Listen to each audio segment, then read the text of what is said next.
오늘은 추수감사 주일입니다.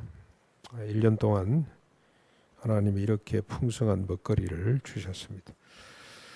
우리 권사님이 해마다 이렇게 장식을 하는데 제가 하나 더 갖다 못했습니다. 잘 안 보일 것 같아서. 생선입니다. 제가 좋아하는 족입니다. 칼조기. 정말 맛있습니다.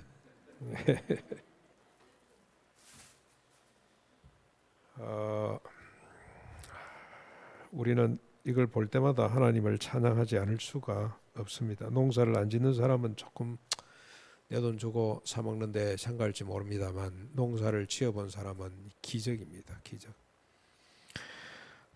그래서 여러분 시간 나시면 새벽 시장 주로 이 노량진 여기도 괜찮을 겁니다. 전국에서 올라오는 거니까 한번 가셔서 얼마나 하나님이 쏟아주시는지를 한번 눈으로 봤으면 좋겠습니다. 저는 젊었을 때 부산 공동의시장 근방에서 몇 달을 살았습니다. 매일 아침마다 나가면 고등어가 산더미처럼 쌓여 있습니다. 오늘도 있고 내일도 있고 모레도 있고 하나님을 찬양하지 않을 수가 없습니다. 특별히 하나님을 찬양할 것은 이 풍성한 먹거리가 천지 창조 이후로 지금까지 약속대로 이어져 오고 있다는 사실입니다. 뭐 어쩌다 보면은 보리고기도 넘기고 했습니다만 다 그때 극복해냈습니다. 하나님이 그래도 종자는 주시고 먹을 걸 주셨어요. 저 어릴 때 보리고기의 기억이 납니다. 사하라 태풍이 와서 우리 아버지가 보리를 베어놨는데 한 며칠 말려야 되거든요. 그때 태풍이 와서 완전히 그냥 싹이 다 나버렸습니다. 하나도 건지지를 못했습니다. 그래도 아버지는 큰 창고 하나 있어가지고 여기다 집어넣어가지고 이삭을 까기는 했습니다. 여러분 저 기도원이 포도주 틀에 앉아가지고 이삭을 깠다는 이야기를 들었죠. 그 일이 우리 사하라 태풍 때 보리고기 때 있었어요.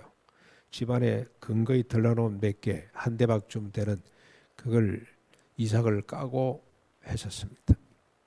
그러나 천지창조 이후 지금까지 하나님은 우리를 먹이시고 입히시고 재우시고 하셨습니다. 오늘 여러분 본문을 한번 보십시오. 29절입니다. 하나님이 이르시되 내가 온 지면에 씨 맺는 모든 채소와 씨 가진 열매 맺는 모든 나무를 너희에게 주노니 너희의 먹을거리가 되리라.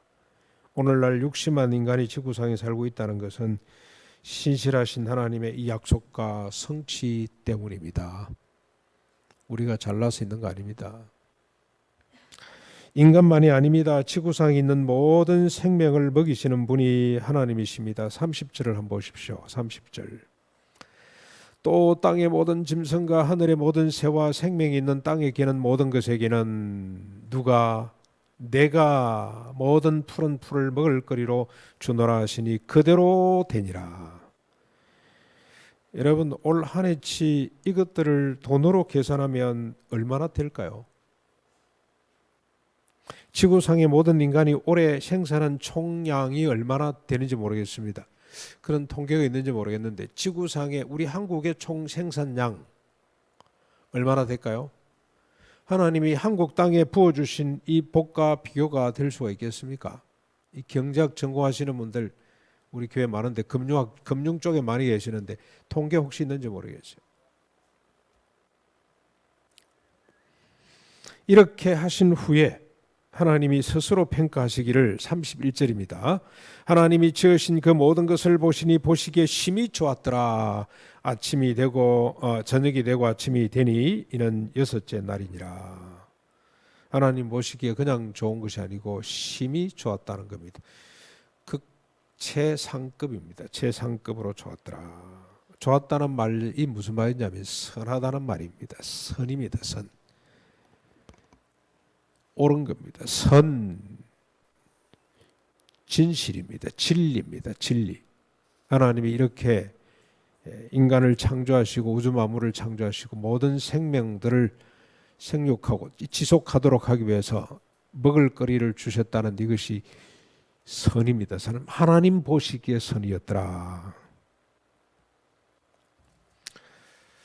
여기에서 우리는 다시 한 번 더 분명히 해야 될 것이 있습니다. 하나님이 이렇게 남자와 여자를 창조하시고 그들에게 먹을거리를 주신 목적이 뭐냐는 겁니다. 빛과 궁창, 풀과 채소와 열매 맺는 나무, 해와 달과 별들, 바다의 각종 물고기와 생물들, 하늘의 새들, 땅의 짐승과 생물을 만드시고 마지막 날에 하나님의 형상을 쫓아 남자와 여자를 만드셨죠. 그리고 온갖 식물을 먹을거리로 주신 목적이 뭐냐? 목적. 왜 하나님이 이렇게 하셨냐? 28절 다시 올라가셔가지고 지난주 우리가 본 말씀입니다만 다시 한번 더 보셔야 됩니다. 28절 생육하고 번성하여 땅에 충만하라. 땅을 정복하라. 바다의 고기와 하늘의 새와 땅에 움직이는 모든 생물을 다스리라 고 하셨습니다. 그 이상도 이하도 아닙니다. 이것이 창조 목적인 동시에 명령입니다. 인간이 존재하며 살아야 될 1차적 이유입니다. 성경의 핵심 사상이고 기독교 가치와 윤리의 중심 축입니다. 생육하고 번성해서 땅에 충만해지는 것. 이건 기억할 수 없는 핵심 중의 핵심입니다. 새하늘과 새 땅이 하늘로부터 내려오기까지 성도와 교회가 이 땅 위에 존재해야 될 이유입니다. 우리가 먹고 마시고 공부하고 취업하고 시집가고 장가고 아들 딸 낳고 살아야 될 이유입니다. 나와 우리 가족만이 아닙니다. 우리 민족과 인류만이 아닙니다. 이 땅의 모든 생명이 하나님이 창조하신 모든 존재가 생육하고 번성해서 땅에 충만해지는 것입니다. 창세기 1장에 하나님이 각각 만드실 때마다 이 말씀을 반복적으로 하셨습니다. 생육하고 번성하거라고 말씀을 하셨습니다. 이를 지지하지 않는 가르침, 이건 신학과 신앙이 참된 신앙이 아닙니다. 바알과 아세라라고 할 수가 있습니다.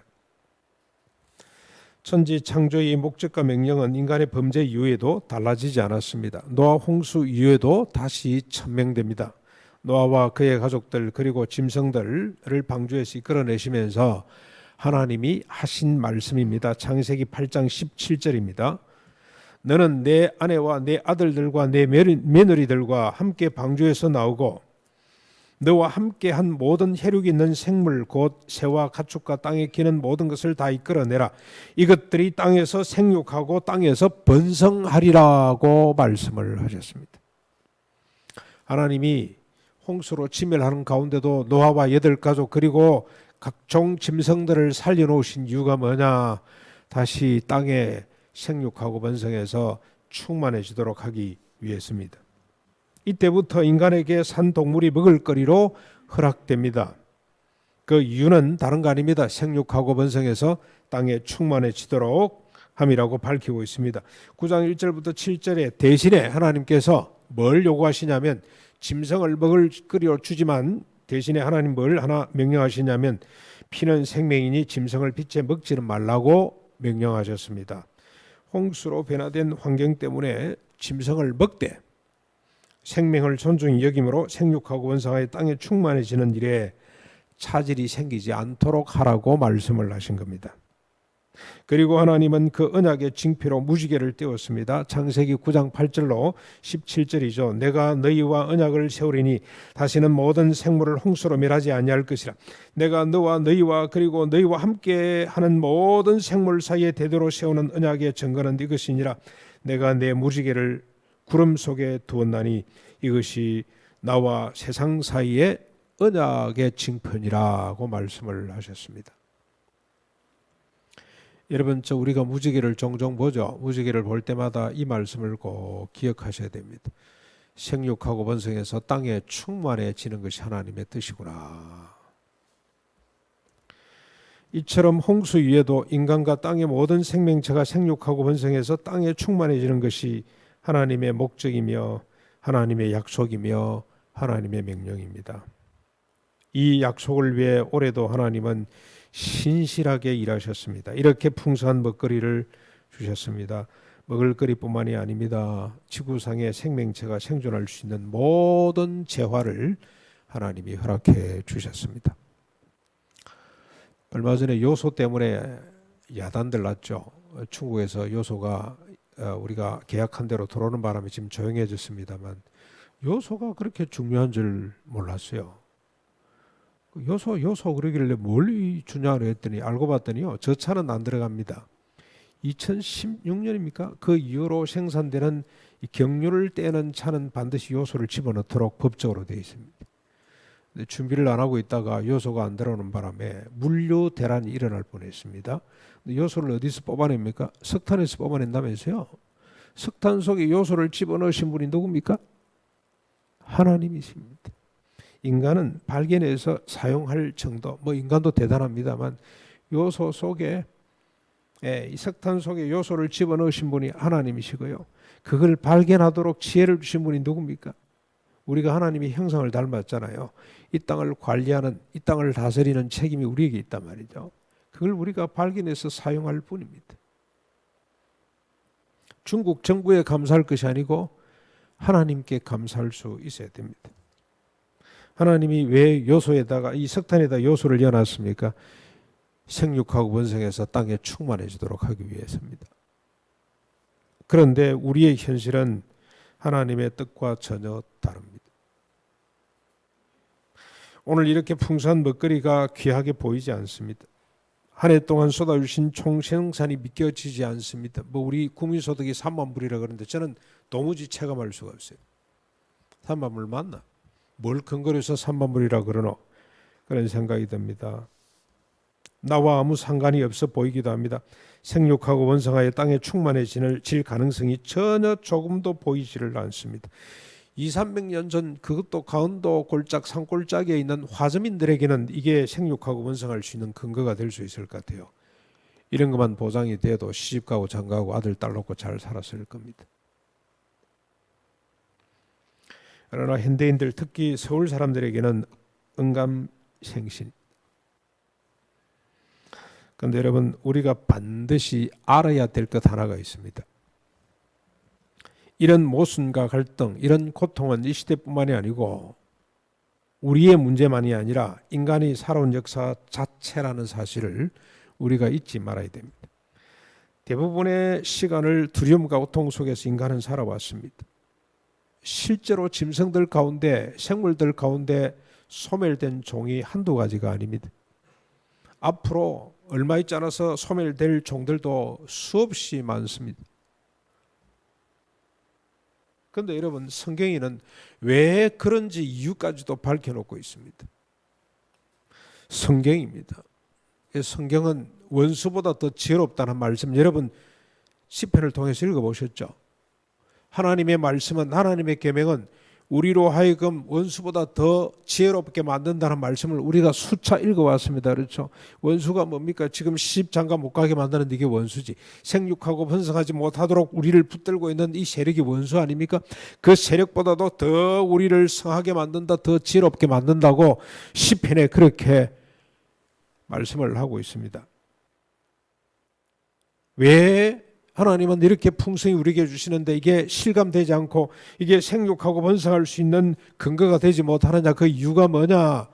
성경에서 밝히고 있는 몇 가지 사례만을 들어보겠습니다. 멀리 갈 것 없이 최근에 우리가 묵상한 창세기 이 모세오경하고 사사기에서만 한번 살펴보겠습니다.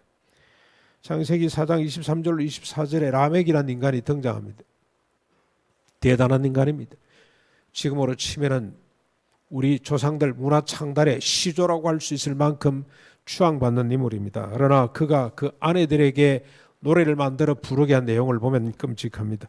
아다와 실라여 내 목소리를 들으라. 라멕의 아내들이여 내 말을 들으라. 나의 상처로 말미암아 내가 사람을 죽였고 나의 상함으로 말미암아 소년을 죽였도다. 무슨 말입니까? 내가 나한테 상처를 주는 사람, 내 마음을 상하게 하면 나는 반드시 보복한다, 죽인다 이 말이죠. 죽였다 이 말입니다. 위협하는 거죠. 가인을 위하여는 벌이 7배일진데 라멕을 위하여는 벌이 77배가 될 것이다. 딴짓 하지 말고 바가지 꺾지 말고 내 말 잘 들으라 그 말입니다. 그렇죠? 자기 집안의 아내들에게 이렇게 지금 위세를 떨고 있는 겁니다. 출애굽기 1장 8절로 2장 10절 내용입니다. 압축하면 이런 내용입니다. 요셉을 알지 못하는 새 왕이 일어나 애굽을 다스리더니 그가 그 백성에게 이르되 이 백성이 이스라엘 자손이 우리보다 많고 강하도다. 자, 우리가 그들에게 대하여 지혜롭게 하자. 두렵건대 그들이 더 많게 되면 전쟁이 일어날 때에 우리 대적과 합하여 우리와 싸우고 이 땅에서 나갈까 하노라 하고 감독들을 그들 위에 세우고 그들에게 무거운 짐을 지워 괴롭게 하되 바로를 위하여 흑 이격이 백돌굽기 농사 곡고성 비돔과 람셋을 건축하게 하니라. 여러분 어떻습니까? 학대를 받으면 받을수록 이스라엘 자손들이 더욱더 왕성하여 번성하자 산파들에게 명령합니다. 너희가 히브리 여인을 위하여 해산을 도울 때에 아들이거든 어떻게 하라? 죽이고 딸이거든 살려두라. 그래도 안 되죠. 산파들이 말을 안 들으니까 바로가 모든 백성들에게 특별법을 제정해서 명령합니다. 아들이 태어나거든 나일강에 던져버리고 딸이거든 살려두거라. 사사기 1장 7절입니다. 아도니 베색이라는 사람 여러분 잘 아시죠? 얼마 전에 묵상했기 때문에 설명이 필요 없습니다. 70명의 왕들의 엄지손가락 발가락을 자르고 자기 상에서 주워 먹도록 만들었습니다. 사사기 5장 28절로 31절 시스라 모친을 여러분 다 보셨죠? 지난번에 한 번 더 잠깐 살피면 그가 어찌하여 전장에 나가서 드디어오는 아들을 그림에서 했던 말입니다. 어찌하여 드디어오는고 그의 뱅거들의 걸음이 어찌하여 더딘고 그들이 노량물을 얻지 못하였으리야. 사람마다 한두 처녀를 얻었으리라. 시스라는 채색 옷을 노력하였으리라.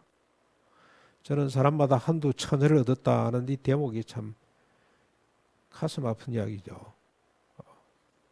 뭐 하려고 데리고 옵니까? 성적 놀이게 자기 집에 종으로 쓰기 위해서 데려오는 거지. 사사기 6장 3절로 5절 미디안입니다. 이스라엘이 파종할 때가 되면 메뚜기 떼 같은 많은 미디안과 아말렉과 동방 사람들이 올라와서 진을 치고 토지 소산을 멸하여 이스라엘 가운데 먹을 것을 남겨두지 아니하며 양이나 소나 나귀도 남기지 아니하였더라. 그래서 인간들은 자기 아들을 갈대 상자에 띄울 수밖에 없었습니다. 포도주 틀에 숨어서 타작을 할 수밖에 없었습니다. 인간의 역사는 반복되고 있습니다. 가지면 가질수록 자기가 가진 것으로 더 많은 것을 가지고 싶은 것이 인간의 역사이고 그 이전의 인간의 본성입니다. 그래서 생육하고 번성해서 땅에 충만해지라는 하나님의 이 귀한 목적과 명령은 공허하게 들립니다. 그렇다면 여러분 하나님이 부도를 내셨습니까? 하나님 명령을 잘못하셨어요? 여기에서 우리에게는 믿음이 필요합니다. 하나님은 부도를 내시는 분이 아니라는 사실을 우리가 믿어야 됩니다. 뿐만 아니라 하나님의 약속과 명령은 1.1획도 더하거나 뺄 것이 없는 완전 무결한 것이라는 사실을 우리가 확고히 믿어야 됩니다. 그러므로 하나님의 말씀을 의심하거나 흔들어서는 안 됩니다. 지난번에 구학근 목사님 설교를 하고 난 뒤에 우리 집에 소동이 일어났습니다. 우리 딸들이 어떻게 그렇게 살라는 말이냐, 왜 우리를 모르냐. 그래서 제가 한 30분 이상을 설득을 했습니다. 그런데 우리 딸들만 그런 게 아니고 우리 교회 청년들이 그랬다는 이야기를 듣고 정말 한 주간 동안 마음이 아팠습니다. 하나님 말씀이 아무리 우리 현실에 맞지 않는다 할지라도 여러분 반드시 우리가 가져야 될 믿음이 뭐냐면 하나님의 말씀을 의심하거나 흔들어서는 안 됩니다. 반면에 오늘 우리의 현실을 냉철하게 들여다봐야 됩니다. 그런데 여러분 하나님 말씀이 없으면 들여다볼 수도 없어요. 세상의 기준, 세상의 지식과 세상의 무슨 이런 규칙을 가지고 들여다보면 세상 것밖에 안 보입니다. 하나님 말씀으로 들여다보면 보입니다. 사실 하나님도 인간들보다도 먼저 이런 현실을 여러분 한탄하셨어요. 그래서 홍수로 진멸하시고 언어를 혼잡게 해서 온 지면에 흩었습니다. 홍수로 진멸하고 나도 이게 인간이 안 바뀌어. 그래서 어쩝니까? 자꾸 한쪽에 몰려가지고 도시를 만들고 성을 쌓고 바벨탑을 쌓고 하늘만큼 높이자 그러고 그래서 하나님이 어떡합니까? 생육하고 원성해서 땅에 충만하도록 언어를 혼잡게 해서 온 지면에 흩어버리셨어요. 그래도 개선되지 않는 것이 인간입니다. 하나님은 이 인간을 사랑하셨습니다. 그래서 아브라함을 불러내시고 그의 후손을 하늘의 별처럼 많게 만드시고 가나안 땅에 집어넣으시고 그들 손에 율법을 들려주셨습니다. 자그마치 613가지를 들려주셨습니다. 그 계명대로 살기만 하면 이 땅의 모든 생명체가 생육하고 번성해서 땅에 충만할 수 있는 완전 무결한 법을 그들 손에 들려주셨습니다. 율례와 규례와 법도와 계명은 하나님의 목적을 성취하는 진리입니다. 진리. 하나님의 명령을 완성하는 지식입니다. 세상의 어떤 지혜와 지식과도 비교될 수 없을 정도로 심요막측한 하나님의 비밀이 그 속에 있습니다. 시편 곳곳에 그 말씀들이 기록되어 있잖아요. 예? 가옥에 가옥을 연하여 짓지 말거라 하는 이 말씀 한 구절이 다윗에게는 태양보다도 더 신비롭고 더 위대한 하나님의 작품이라고, 하나님의 선물이라고 그렇게 생각을 했습니다. 613가지 가운데 다 들었어요. 그러나 인간은 이 지혜와 지식을 깨닫지 못했습니다. 오히려 이 율례를 통해서 인간이 얼마나 완악하고 잔인한 죄인임이 드러났을 뿐입니다. 그럼에도 불구하고 하나님은 그 인간을 더 사랑하셔서 모세를 통해서 주신 율법과는 차원이 다른 새로운 법, 새로운 비밀을 하나 주셨습니다. 그것이 바로 예수 그리스도의 십자가 부활입니다. 십자가 부활을 오늘 설명할 많이 할 시간은 없고 이미 많이 했기 때문에, 여러분, 십자가 부활은 라멕이 떨고 있는 아내를 위로하는 길입니다. 바로가 고통받는 이스라엘을 자유케 하는 진리입니다. 아도니 베섹이 70인의 손가락을 고쳐주는 사랑입니다. 시스라와 그의 모친이 자신의 자색옷을 벗어서 가난한 사람들에게 입혀줄 수 있는 능력이 십자가 부활의 안에 있습니다. 미디안과 아말렉 연합군이 기근으로 죽어가는 이웃 나라를 살려내는 힘이 십자가 부활 속에 들어있다 이 말입니다. 모든 인간이 자기를 부인하고 십자가를 지는 생명이 그 속에 들어있습니다. 뭘 부인하는 겁니까? 자기 혼자 잘 먹고 잘 살겠다는 욕망을 부인하고, 십자가를 진다는 게 뭐죠? 더불어 함께 모든 인간이 거기다가 까마귀 새끼 한 마리조차도 아름다운 밀로 배를 채우고 온 세상에 충만해지도록 하는 이 책임을 짊어지는 것이 십자가를 지는 건데, 그게 십자가 부활 속에 다 들었다는 겁니다. 사랑하는 성도 여러분, 주님을 믿으시죠? 십자가를 지신 주님, 부활하신 주님을 다 믿으시죠? 그분의 십자가 부활을 믿으시죠? 그분의 십자가 부활은 장착할 천국의 열쇠일 뿐만이 아닙니다. 돈으로도 못 가고 힘으로도 못 가고 믿음으로 가는 나라, 뭘 믿어야 됩니까? 십자가 부활을 믿어야 천국 가죠. 천국 갑니다. 그런데 그 천국만 가는 열쇠가 아닙니다. 십자가 부활은 이 지상에 주님이 시작하신 천국의 열쇠이기도 합니다. 초대교회를 통해서 증명되었습니다.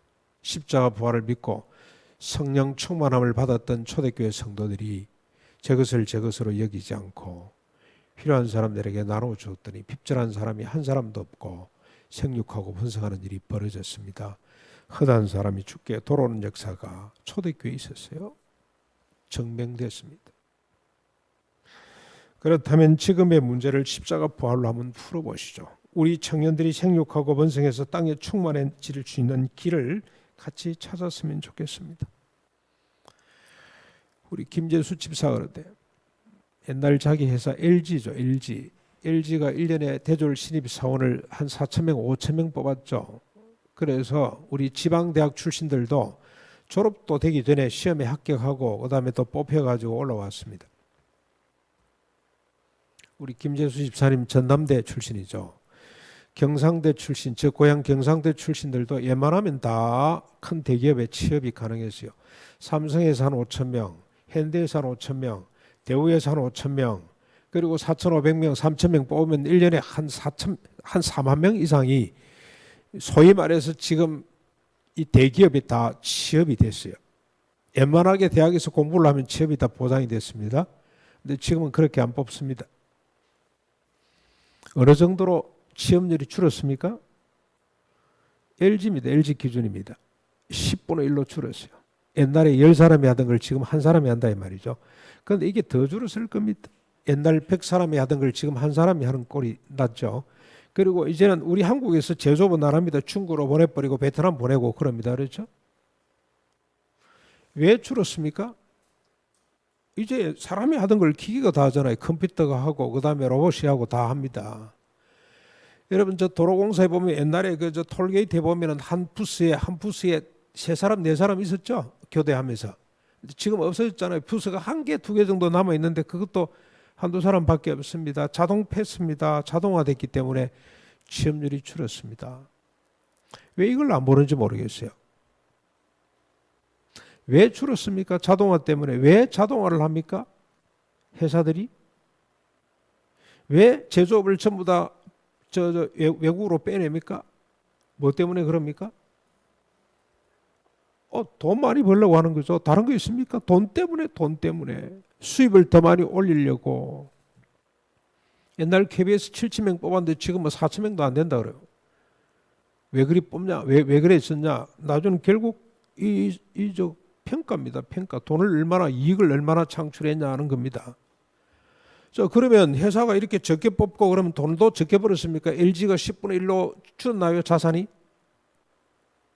좀 모릅니까, 여러분들? 저보다 더 잘할 것 같은데. 줄었습니까? 더 늘었겠죠? 더 늘었을 까 인건비가 그만큼 절감이 됐으니 소득이 더 많이 생겼을 거 아닙니까? 그러면 우리가 할 일이 뭡니까? 오늘 하나님의 사람이 천국의 열쇠를 가진 사람들이 할 수 있는 일은 뭐겠습니까? 억지로 뭐 그냥 내놔라 그럴 수는 없고 지금 대선 주자들이 나왔죠. 그 중에서 소득 있는 곳에 더 많은 세금을 물려서 우리가 지금 취업이 안 되는 청년들을 위해서 쓰겠다는 사람들 쪽으로 우리가 표를 모아주면 돼요. 그래서 옛날 우리 교회에서 했어요. 양쪽 정당 대표들 불러가지고 그 대변인들 불러가지고 정책 비교를 한 적이 있죠. 그거 해야 됩니다. 해서 더불어 함께 생육하고 번성해서 땅에 충만해지는 정책, 완전한 건 없겠지만은 거기에 가까운 정책을 제시하는 사람들이나 정당을 우리가 지지해 주면 돼요. 이걸 우리가 연구를 해야 돼요. 일부 예배 때도 제가 물어봤어요. 우리가 지금 금융 쪽에 뭐 책임자, 뭐 어디 핵심 부서에 있는 사람인데 얼마나 취업률이 줄었냐 물어보니까 회사들이 얼마나 줄었냐 물어보니까 통계가 없는가 봐요. 잘 몰라요. 현실을 우리가 똑바로 시시해야 됩니다.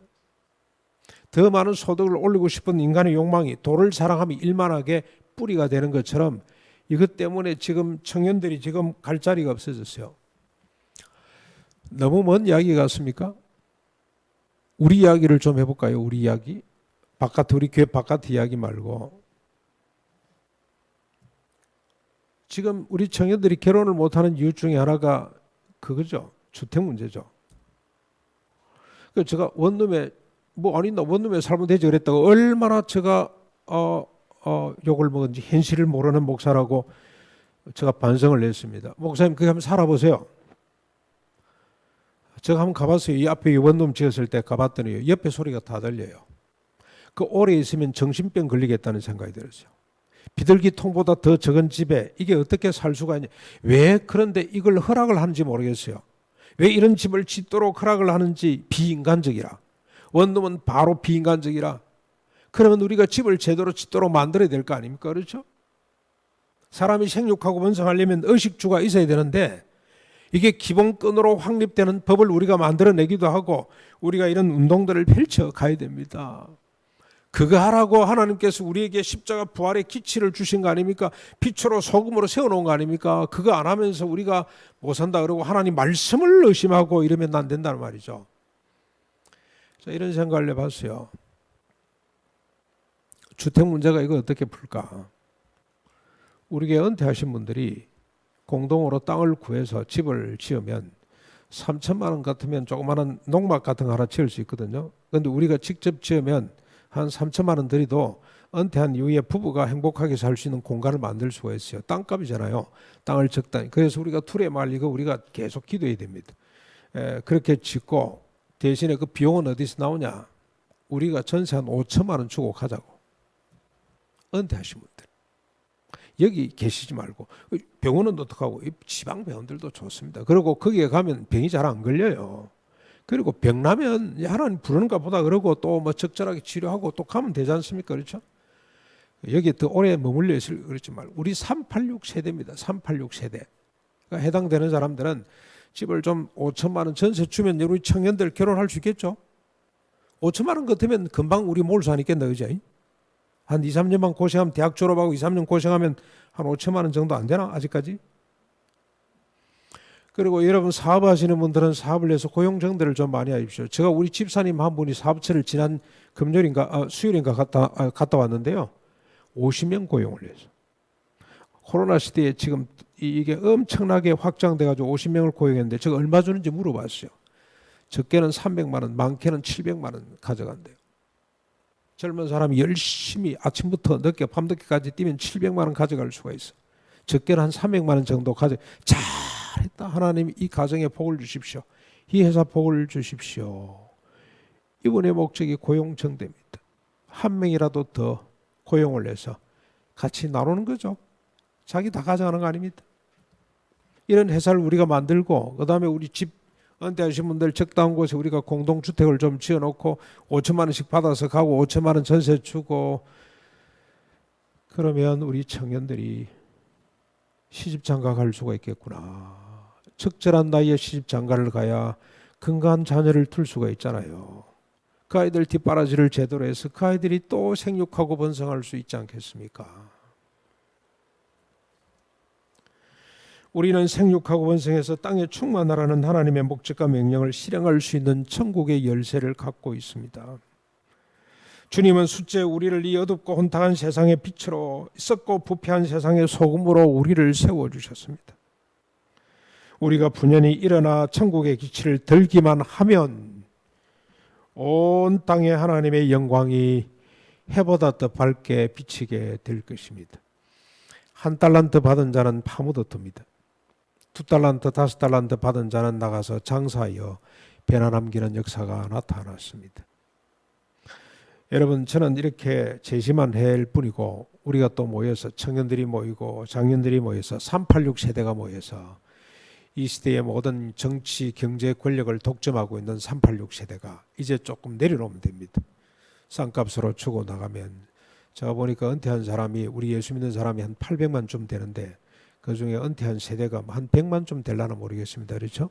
예, 모르겠어요. 한 10만, 한 20만 정도 봐도 20만 우리 예수 믿는 사람이 5천만 원의 전세를 주고 빠져나갔다 그러면 부동산 시장에 큰 평화가 오게 될 거라는 생각이 듭니다. 예. 이런 지혜와 믿음을 달라고 기도하는 뭘 먹고 살고 여기 보이잖아요. 너는 그러면 노후에 뭘 먹고 살고 여기에 있잖아요. 여기에 뭘 먹을까 뭘 마실까 도무지 염려하지 말거라. 공중의 새를 보고 들의 백합화를 보거라.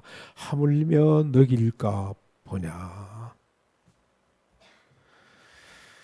우리 말씀을 생각하면서 내가 만민 중에 생육하고 번성해서 땅에 충만해지거라. 그러기 위해서 우리에게 주신 613가지 플러스 신약의 말씀들을 내가 높이 들겠습니다. 그래서 하나님의 영광이 온 세상에 만민 중에 드러날 수 있도록 하나님 우리에게 은혜를 베풀어 주십시오. 이런 마음으로